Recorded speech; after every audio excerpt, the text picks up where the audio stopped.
They are the men who could, would, might be. Hey, you never know. Become the leader of the free world. And at the moment, they are verbally pounding away at each other in a fiercely contested war of words that is shaking the very firmament of this earthly plane. Or at the very least, seeking to counter the number of people who are pursuing the newest additions to Netflix.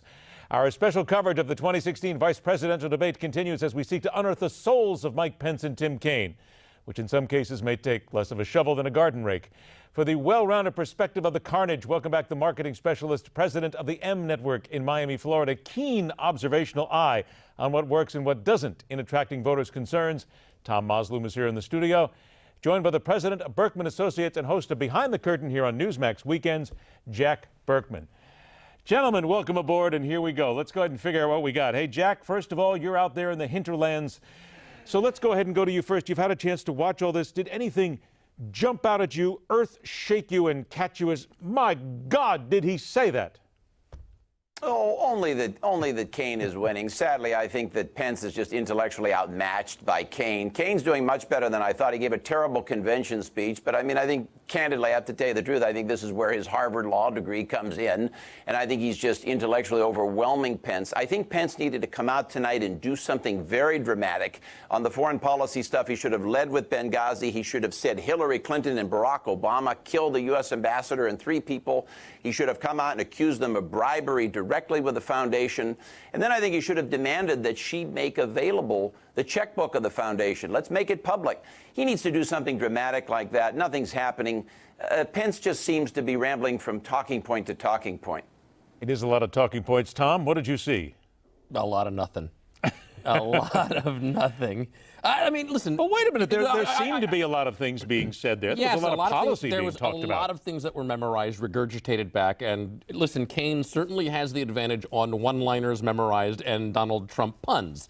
Outside of that, there's nothing here. Now, I'm going to be honest with you. If you're a Trump supporter, you're watching this and you're saying Mike Pence is steady. Kaine is jumping all over the place. Looks like he had one too many Red Bulls. And he's going to get knocked on that. And I want to know what he's scribbling on that pad. I want to know what Kaine is scribbling on that pad. You actually drew one here. I don't know. We can't show that. We can't show that one. Jack, I got news for you. We were sitting here because Tim Kaine was writing down something furiously, feverishly. Tom Moslum sits there and he's actually. Okay, I can't do that. It's right here on the pad, though, Jack. Don't do it. It's scary. No, I can't. I think he wants. I think the consultant says, do that so you look cerebral. I think that's why. I think that's the only reason he's doing that. And, you know, I'll tell you, there is some good conservative news tonight, despite all this. You know, Trump, to digress for a second, Trump faces an electoral map that's a lot more favorable than anything I'd ever thought he'd face. You know, if he takes Ohio and Florida, Iowa, Colorado, Nevada, all within the margin of error, Trump is a long way from out of this election. If he could get this tax monkey off his back, you get the tax monkey off your back, Trump could win this thing, but he's got to do something dramatic to do that or it's going to sink him. All right. You know what's interesting, though, about that is if you watch the primaries closely, Donald Trump overperformed the polling in every single primary that he ran in the Republican primaries. So if the same thing holds true, he's actually well ahead of what he's polling in all of those states we just mentioned. Let's go ahead and hear a little bit from the vice presidential debate tonight. We'll go ahead and comment on those as well. First up, Mike Pence going against Tim Kaine. This, of course, is right in the wheelhouse of where the Trump campaign has been. They go right at Hillary Clinton's record as the Secretary of State. Here's what he said.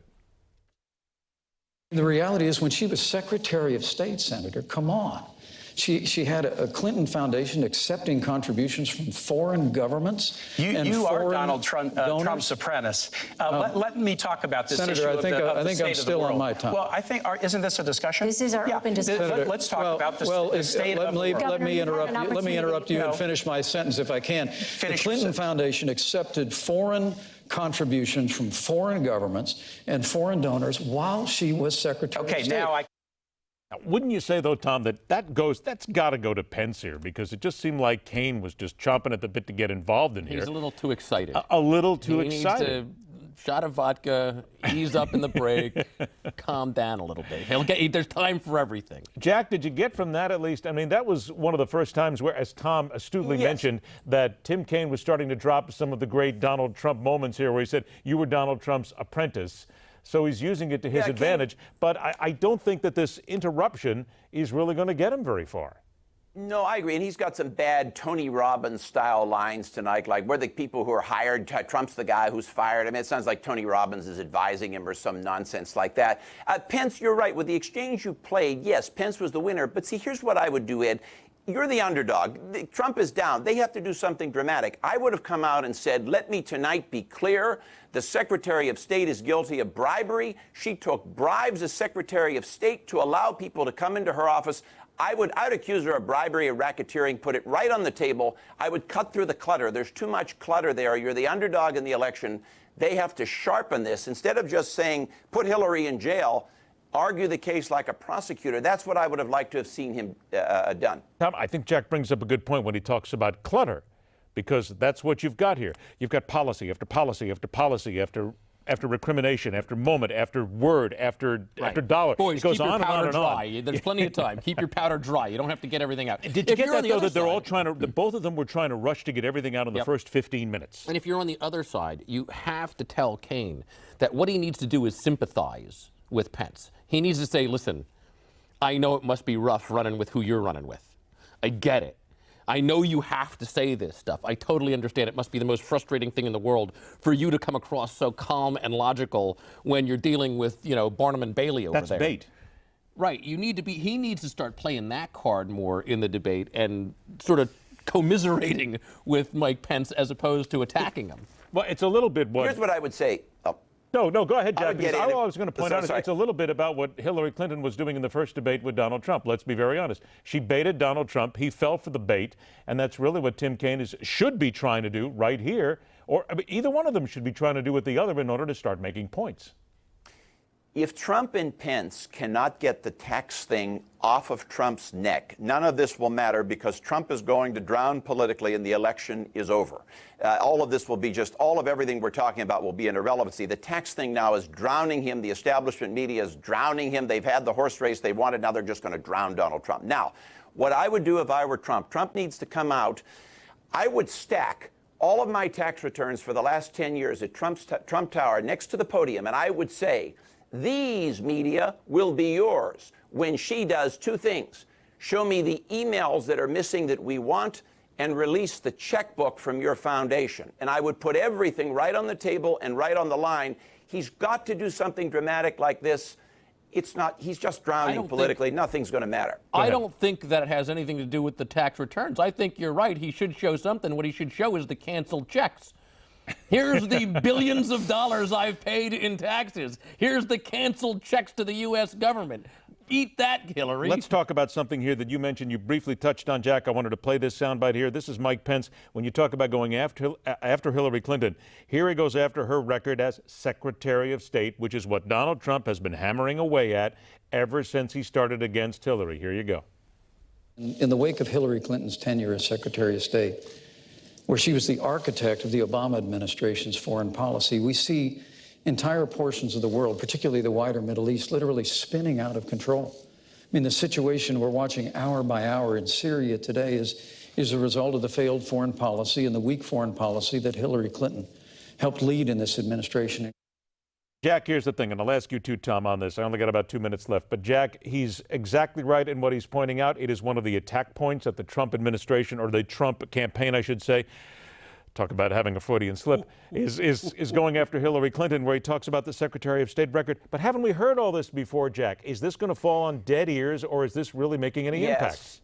It's very weak. He sounds like a bureaucrat reading a statement at Brookings. You have to make it dramatic. You're the underdog in the campaign. He needs to say, this woman killed 4 people. Her actions killed our ambassador and 4 people. She killed 4 people at Benghazi. And then you have to say, she coddled Islam. She and Barack Obama coddled Islam.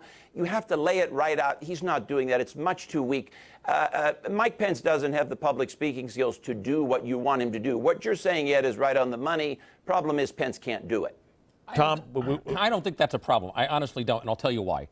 The Trump side has been gaining in polls because they're regular people. They talk like regular people. They're not polished. They're not throwing out lines. And they keep hearing the same thing over and over again. And every time the Hillary Clinton campaign starts doing the, hey, here's some clever written line, that costs him a point in the polls. I don't think that's the point. I think he should be stronger on it, but I think he should be stronger in regular guy speak. Listen, when Trump hit the nail in the debate, he said, Hillary, you've been at this for 30 years. Nothing's gotten better. It's time to give it to somebody else, somebody different. That is the line. We don't need that. Now, if you're Kaine, you again have to go back and say, right, that may be, but the world around Donald Trump has been in chaos since he's come on the scene. Yes or no? Will this debate change anybody's mind in the general election? Okay, that's what I thought. Jack, to you, No. will this change anybody's mind? Oh, heavens, no. Not even close. But it is, as Thomas pointed out before, entertainment. There you go. That's right. That's all it is at the end of the day. Jack Burkman, always a pleasure, my friend. Thanks so much for joining us. Tom Moslum, it's always a pleasure. So glad we didn't have to go down to the pharmaceuticals. Very nice. Not yet. Night's still Not young. yet. The one subject every American should demand to hear the candidates talk about, but we don't hear enough about, that's coming up next right here in our special coverage of the 2016 vice presidential debate.